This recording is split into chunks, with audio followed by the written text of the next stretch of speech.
Hey guys, so in this video we are getting ourselves prepared for the braidless sew-in service. I like to use certain tools and I'll show you a couple different preferences of why I don't use certain things and why I do use certain things. We're going to get straight into the video. So a braidless sew-in or a Malaysian weave or a microlinking service can be split into two different types. It can be the ones where you have the individual strands of hair and they have eye tips on them, or you can do it where you're using the weft. For this particular service, I'll be using the weft. So in the previous video, I showed you how to shampoo your extensions and get them prepared. Those will be the extensions that I use for this. So if you have not watched the video on how to prepare your extensions, or if you're not a part of the Beauty Pro Academy, definitely subscribe to the Beauty Pro Academy, get registered. It's a one-time registration and you'll be able to get all the information in regards to preparing your services and all of that good stuff for the different types of service. So let's get straight into what we'll need. Definitely, you will need two combs. The first comb is a metal tip comb. This is the comb that you will use to part out your hair while you are installing your links. So you'll need that comb. You'll also need a regular rat tail comb. These are YS Park combs, but you can use whatever rat tail comb you choose to use. Just a regular rat tail. This is what you're going to use to style and also to help with your partings, because these can sometimes be a little harsh when parting a client to do the service, but these are more precise when you are doing your partings. So you'll need those two combs.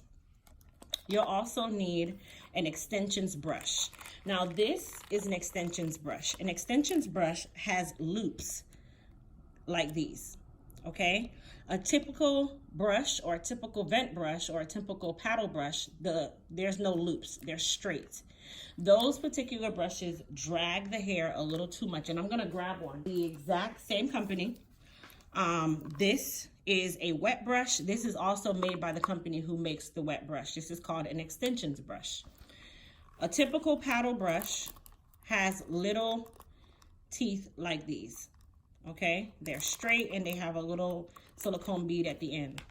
An extensions brush has loops that are very pliable. They move very easily and they glide over the actual microlink bead. Let me show you what a microlink bead looks like and then you'll better understand. So these are microlink beads, okay? These are attached to the hair. This brush goes over the bead. Instead of trying to drag the bead, it's going over the bead. So the bead goes through the hole. Versus these brushes, the bead does not go through the hole and it drags through the bead, also causing trauma to the client's hair and scalp. So that is the reason why I do not use these brushes for combing or brushing of my clients' microlink or braidless sew-in extensions. So you want to make sure that you have an extensions brush. I also market these to my clients and retail these because they need to have the proper tools at home when they're taking care of their braidless sewing. Okay. You also need to have some gator clips, okay, because these will be needed to section off the hair. You will need a good amount of these. I typically have about 5 gator clips, 5 duckbill clips, and then I'll have a couple of these for the bulk of the hair, especially if you're doing this on a natural client.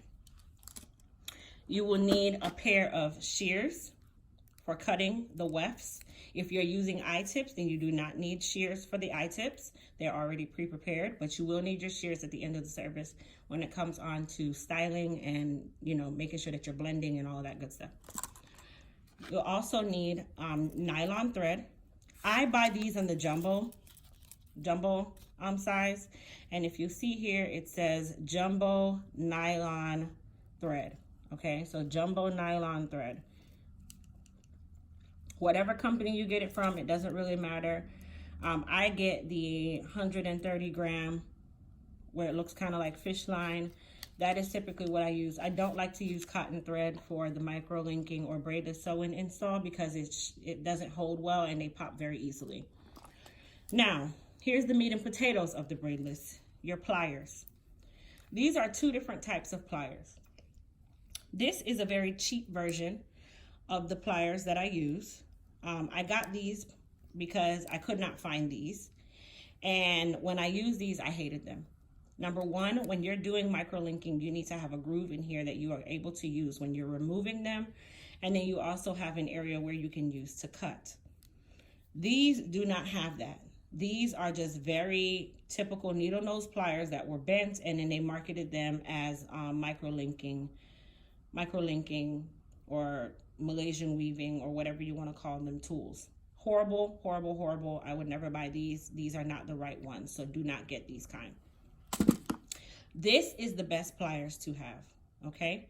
If you look here, it has a groove for the bead, and let me find another bead for you.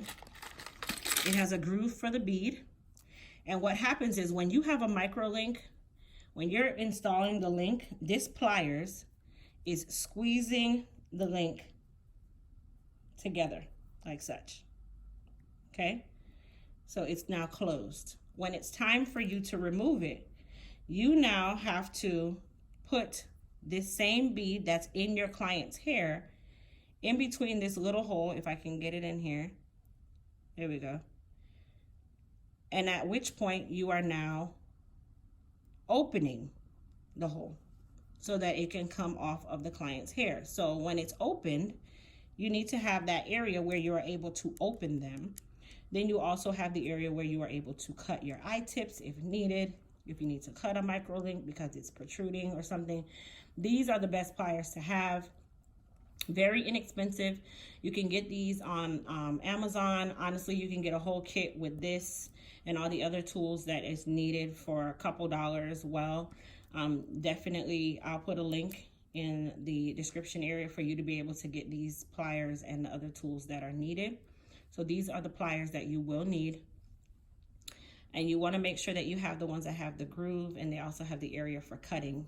So if you notice, the cutting area does not close all the way. It's not made to cut 100%. It's really made for your eye tips if you're doing it with the individual microlinking technique. In this case, we are not. Then you need your loopers. These can be used to do the installation, and they can also be used to hold your beads. I only use mine to hold my beads so that I can have easy access to getting my other beads. Some people actually use these because they do cross like this. They cross, and you're able to put the hair in between and then drag it with the bead on there. I preferably do not like these for the actual installation of the service. I only use it to store my microlinks on it. Then you have your actual microlinking tool. Can you tell I've used this tool quite a lot? It's bent. I use this a lot. But you put the beads on here, and then there's a little hole. It's kind of like a crochet needle. Let me come up some more. So it's kind of like a crochet needle. It has a little hole here. The hair goes in here, and then you close it like a crochet needle, and you pull the hair through this. If you can tell, these holes are not big. So you do need to make sure that you have the proper amount of hair for you to be able to do that. Like I said, I will be filming the installation video for my Beauty Pro Academy students. So you're definitely welcome to register for Beauty Pro Academy if you have not, so you can get these different techniques and how to do everything that we do in the beauty world.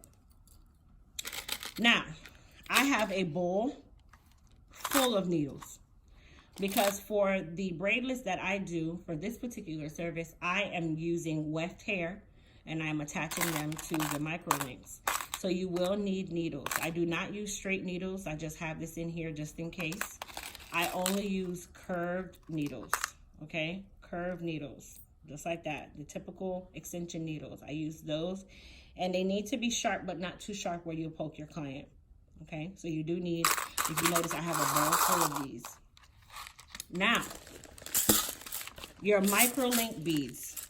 I get these in a kit because there are different color hairs that you work with. I use all of these colors. Let me set these to the side. I use all of these colors, and it's based on what client I'm working with. So if you notice, I have 5 different colors here. These come in red, they come in pink, they come in white, they come in so many other colors, but these are the main colors of the natural client's hair.